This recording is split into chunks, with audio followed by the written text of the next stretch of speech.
La question du jour concerne l'examen de septembre 2017 en algèbre, question 2. L'intitulé est « Résoudre dans R3 en discutant en fonction du paramètre m appartenant à R le système composé des trois équations suivantes.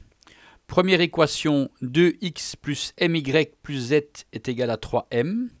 Deuxième équation, x moins, entre parenthèses, 2m plus 1, y plus 2z est égal à 4.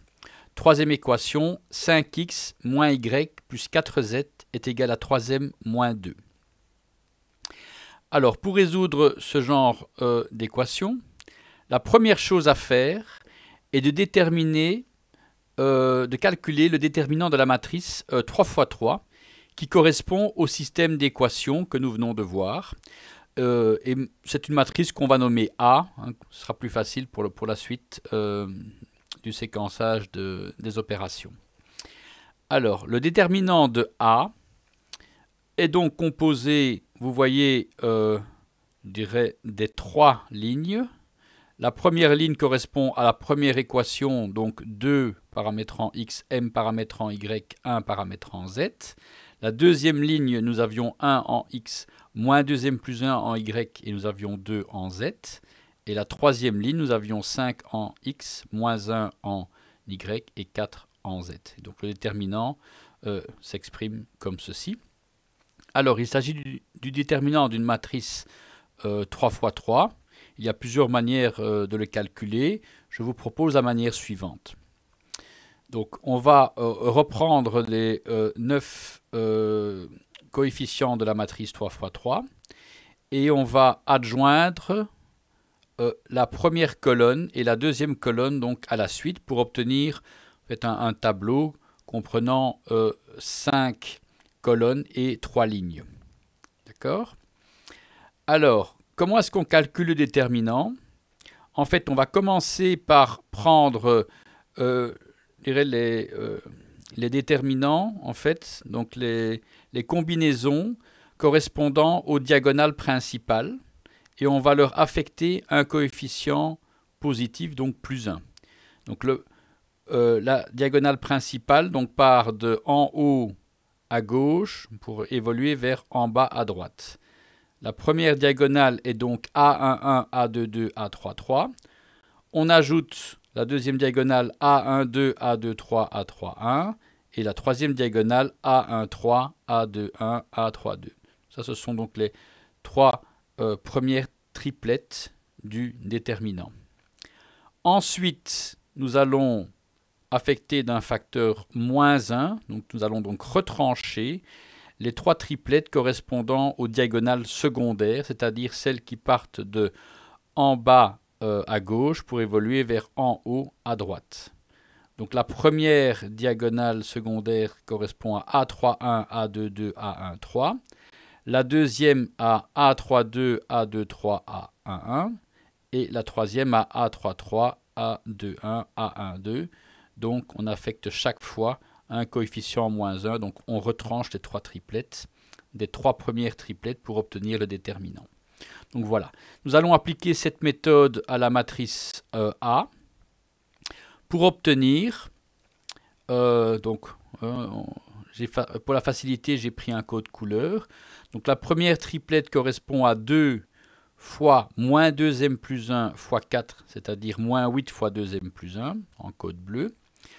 En orange, la deuxième diagonale principale, c'est m fois 2 fois 5, ça fait donc 10m. Et la troisième diagonale principale, c'est 1 fois 1 fois moins 1, donc ça fait donc moins 1. On va retrancher les triplettes correspondant aux diagonales secondaires. Donc la première correspond à 5 fois moins 2m plus 1 fois 1, c'est-à-dire moins 5 fois 2m plus 1. La deuxième correspond à moins 1 fois 2, c'est-à-dire moins 4. Et la troisième à 4 fois 1 fois m, c'est-à-dire 4m. Et donc, nous allons donc maintenant résoudre cela. Donc, le code bleu, c'est donc moins 16m moins 8. Je rajoute le code jaune 10m. Je rajoute moins 1. Je retranche moins dixième plus 5, c'est-à-dire que je rajoute dixième plus 5. Je retranche moins 4, je rajoute 4. Je retranche enfin 4m. Et donc là, on voit que quand on calcule les coefficients m, nous obtenons moins 16m. Je rajoute 10m, il me reste moins 6m. Je rajoute 10m, il me reste plus 4m. Je retranche 4m, j'ai 0. Si je prends les coefficients indépendants, j'ai moins 8. Je rajoute moins 1, j'ai moins 9. Je rajoute plus 5, j'ai moins 4. Et je rajoute plus 4, j'ai 0. Et donc nous avons une singularité, c'est qu'en fait cette matrice, elle a un déterminant nul, quelle que soit la valeur de m. Ça c'est évidemment une singularité. Et donc on peut dire que la matrice est donc de rang inférieur à 3. D'accord ? Maintenant, on va essayer de calculer le rang de cette matrice. Pour ce faire, nous allons considérer le cofacteur A32. Donc, le cofacteur A32 correspond donc, ici c'est la position A32, il correspond donc à la matrice 2, 1, 1, 2, dont le déterminant vaut 2 fois 2 moins 1 fois 1, c'est-à-dire 3, qui est différent de 0, et ceci donc indépendamment de m.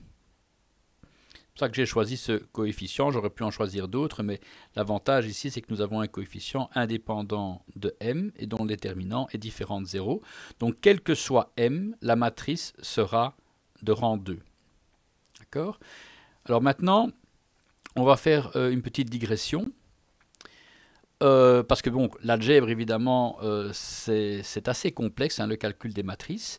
Il y a moyen d'avoir une représentation plus concrète, géométrique, tant qu'on reste dans des dimensions, on va dire, maximales égales à 3, puisque chacun sait quand même visualiser l'espace à 3 dimensions. Et donc, c'est ce que nous allons faire ici. Donc, nous avons une matrice 3 x 3. On peut considérer que les 3 colonnes de la matrice correspondent à 3 vecteurs qu'on va appeler V1, V2, V3, qui sont des vecteurs dans un référentiel spatial. On peut le prendre quelconque, on va le prendre orthonormé, comme ça vous voyez bien les choses. Hein, donc deux vecteurs directeurs, un alpha, un bêta, un gamma. Et donc, si je reprends donc ces 3 colonnes et ces 3 vecteurs, je peux écrire donc pour la première colonne V1 alpha, V1 bêta, V1 gamma, donc ce sont donc les composantes du vecteur V1 dans le référentiel. Pour le vecteur V2 de la même manière, V2 alpha, V2 bêta, V2 gamma, et pour le troisième vecteur, V3 alpha, V3 bêta, V3 gamma. Donc les coefficients que je vais multiplier par x, y, z, et j'obtiens donc un second terme avec des coefficients. Eh bien, la représentation géométrique de cette équation matricielle n'est autre que de dire que x, donc un paramètre fois le vecteur V1, plus y fois le vecteur V2, plus z fois le vecteur V3, n'est autre que la coordonnée du point P. On considère que, en partant de l'origine, le point OP a pour coordonnées, enfin le vecteur OP a pour coordonnées P alpha, P bêta, P gamma. Et donc vous avez ici une représentation géométrique qui peut être un peu plus concrète pour certains. Alors, on vient de voir que donc le déterminant de la matrice était différent de 0. On va d'abord un petit peu voir ce qui se passe quand était égal à 0, pardon, mais on va d'abord voir ce qui se passe quand le déterminant de la matrice est différent de 0. Si ce déterminant est différent de 0, donc il faut comprendre que les trois vecteurs V1, V2 et V3 peuvent à ce moment-là balayer chaque point de l'espace 3 dimensions, moyennant une seule combinaison x, y, z. Hein, donc voilà, pour chaque combinaison x, y, z, je trouve un point, et en prenant toutes les combinaisons possibles de x, y, z, je pourrais balayer tout l'espace, et chaque point de l'espace correspond à une seule combinaison linéaire x, y, z. Et donc, à ce moment-là, on a la matrice de rang 3, et vous voyez pourquoi on appelle cette matrice de rang 3, parce que les vecteurs de la matrice peuvent balayer tout l'espace à 3 dimensions. 3 dimensions, matrice de rang 3. Et donc, comme je l'ai précisé, à chaque point P de l'espace, donc de l'espace P alpha, P bêta, P gamma, correspond une seule solution qui est la combinaison x, y, z qui permet d'accéder à ce point à partir des vecteurs V1, V2 et V3. D'accord ? Alors ici, dans l'exemple, dans l'exercice à résoudre, le déterminant de la matrice est égal à 0, et la matrice est de rang 2. Et donc ça signifie finalement, matrice de rang 2, que les vecteurs donc V1, V2, V3, donc les trois colonnes, ne peuvent pas balayer l'espace 3D, mais seulement un plan 2D. Et donc de nouveau, il y a un lien clair entre le rang 2 et le fait de pouvoir balayer un espace à 2 dimensions. Et donc, dans ces conditions, il y a deux cas de figure. Il y a le cas de figure où le point P n'appartient pas au plan balayé. Alors, si ça n'appartient pas au plan balayé, le système d'équations n'admet pas de solution. Logique, puisqu'on ne peut pas, on est limité à un plan, donc si le point P n'appartient pas au plan, il n'admet pas de solution. Et par contre, si le point P appartient au plan balayé, alors à ce moment-là, il y a une infinité simple de solutions x, y, z d'y accéder par combinaison x, v1 plus y, v2 plus z, v3. Et cette infinité simple, donc cette dimension unique, donc simple, correspond à la différence 3 moins 2 que j'ai noté ici. Et 3 correspond à la dimension de la matrice. On résout un système de 3 équations à 3 inconnues. La matrice est une matrice 3 fois 3. Donc 3 est la dimension de la matrice. Et 2 est le rang de la matrice. D'accord ? Donc 3 moins 2, 1. Donc je ne vais pas l'aborder ici. Mais si on avait une matrice de rang 1, à ce moment-là, soit le système serait insoluble, soit il serait doublement indéterminé. Parce que donc, qui dit matrice de rang 1 fait qu'on a une infinité double de solutions, parce que la matrice a une dimension 3, le rang de la matrice a une dimension 1, 3 moins 1 égale 2. Enfin, ici, donc, dans l'exemple à résoudre aujourd'hui, la matrice sera de rang 2, donc soit le système n'aura pas de solution, soit il sera simplement indéterminé. Donc vous voyez qu'il y a un lien intéressant entre l'algèbre, les matrices, et les géométries, en tout cas tant qu'on est dans un espace à 3 dimensions. Voilà, nous allons revenir maintenant à l'exercice. Donc la matrice était de rang 2, quel que soit m, et donc quel que soit m, comme on vient de le voir, le système sera soit insoluble, soit simplement indéterminé. Et donc pour ce faire, nous allons reprendre la matrice. Voilà. Alors, vous voyez que cette matrice A, elle est composée de 3 lignes, de 3 colonnes. Donc, dans l'exemple, il faut comprendre que si la matrice est de rang 2, nous avons au niveau des lignes, comme au niveau des colonnes, le fait qu'une ligne ou une colonne soit combinaison linéaire des deux autres. Ici, nous allons justement prendre une ligne. Donc, dans l'exemple précédent, avec les vecteurs, je vous avais montré que c'était au niveau des colonnes qu'on avait les vecteurs V1, V2, V3, mais ça revient au même. Donc on va prendre ici une ligne. On va prendre la ligne L3, la troisième, vous voyez, donc 5 moins 1, 4. Et comme on sait que la matrice est de rang 2, on sait que cette ligne 3 est combinaison linéaire des lignes L1 et L2, où donc je peux écrire L3 est égal à alpha L1 plus bêta L2, où alpha et bêta sont des constantes appartenant à R. D'accord ? Donc nous allons résoudre le système permettant de trouver alpha et bêta, et il s'agit d'un système de 3 équations à 2 inconnues, alpha et bêta. Alors quelles sont ces équations ? Vous voyez que les équations vont correspondre aux colonnes.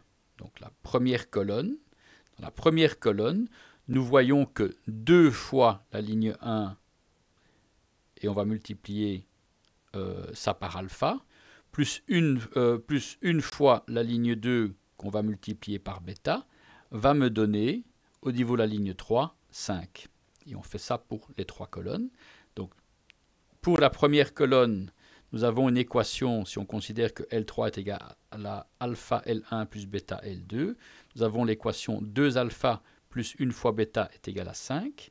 Pour la deuxième colonne, nous avons l'équation m fois alpha moins 2m plus 1 fois bêta est égal à moins 1. Et pour la troisième colonne, celle-ci, nous avons donc 1 fois alpha plus 2 fois bêta est égal à 4. Donc vous avez un système de 3 équations à 2 inconnus alpha bêta. Donc vous voyez que dans la première et dans la troisième, nous n'avons pas de coefficient m. Et donc nous allons choisir les équations 1 et 3 pour éliminer alpha et bêta parce que ce sera plus simple. Et donc pour éliminer bêta, je vais multiplier la première équation par 2 et je vais retrancher la troisième équation. Donc la première équation par 2, j'aurai 2 fois 1 bêta. Si je retranche 2 bêta dans la troisième, effectivement, j'aurai plus de bêta. Que deviennent mes alpha? J'ai 2 fois 2 alpha, moins 1 fois 1 alpha, ça fait 3 alpha. Et que deviennent mes seconds membres? J'ai 2 fois 5, moins 1 fois 4, ça fait 10, moins 4, ça fait 6. J'ai 3 alpha égale 6, j'ai donc alpha égale 2. Pour trouver bêta, il y a plusieurs manières, mais je peux effectivement éliminer cette fois-ci les alpha. Pour éliminer les alpha, qu'est-ce que je vais faire? Je vais prendre 2 fois l'équation 3. Donc là, j'aurai 2 alpha. Je retranche l'équation 1, j'ai moins 2 alpha. 2 alpha moins 2 alpha, c'est 0. Donc j'ai éliminé mes alpha. Que deviennent mes bêta? 2 fois 2 bêta, 4 bêta, moins 1 fois 1 bêta, ça fait donc 3 bêta. Que deviennent mes termes de second membre? J'ai 2 fois 4, ça fait 8, moins 1 fois 5, ça fait 5, 8 moins 5, ça fait 3. J'ai donc 3 bêta est égal à 1. Voilà, donc par résolution des équations 1 et 3, je trouve le singleton alpha égale 2, bêta égale 1. Maintenant, à titre de contrôle, on va vérifier que ce singleton vérifie bien l'équation 2. C'est ce que nous allons faire. Et donc, nous allons donc injecter les valeurs trouvées 2 fois m moins 1 fois 2m plus 1. Est-ce que ça vaut bien moins 1? C'est assez élémentaire. 2m plus moins 2m moins 1 font bien moins 1, donc c'est bien vérifié. Et donc, nous avons que L3 est bien combinaison linéaire de L1 et de L2. En l'occurrence, donc la ligne 3 de la matrice vaut 2 fois la ligne 1 plus la ligne 2 de la matrice.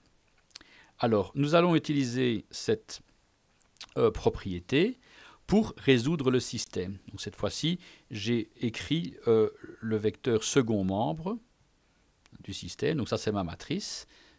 Multiplié par le vecteur x, y, z donne le vecteur 3m, 4, 3m moins 2.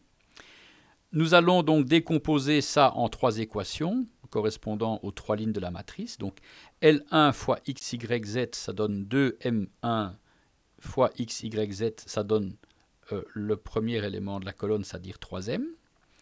L2, donc ça donne 1 moins 2m plus 1, 2 fois x, y, z, donne le deuxième élément de ma colonne, c'est-à-dire 4. Et pour la ligne 3, j'ai donc 5 moins 1, 4 fois x, y, z, donne le troisième élément de ma colonne, c'est-à-dire 3m moins 2. Nous venons de voir que au niveau de la matrice, la ligne 3 n'est autre que 2 fois la ligne 1 plus la ligne 2. Et donc, il y aura 2 cas de figure, un peu comme dans l'exemple géométrique que j'ai proposé là tout à l'heure. Il y aura 2 cas de figure, ou bien dans le second membre, j'ai aussi cette relation que la troisième ligne vaut 2L plus 1 plus L2, ou bien je n'aurai pas cette relation.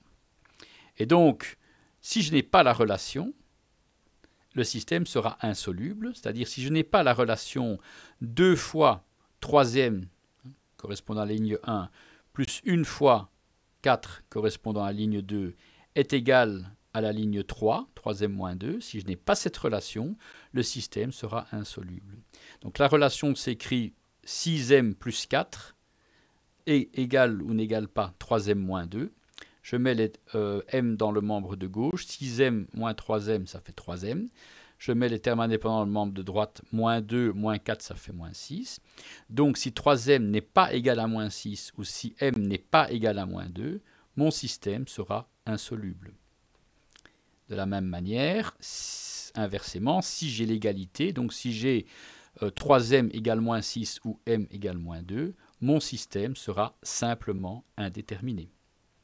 Donc, nous avons déjà discuté de la solution pour tous les cas de figure m différents de moins 2, il n'y a pas de solution.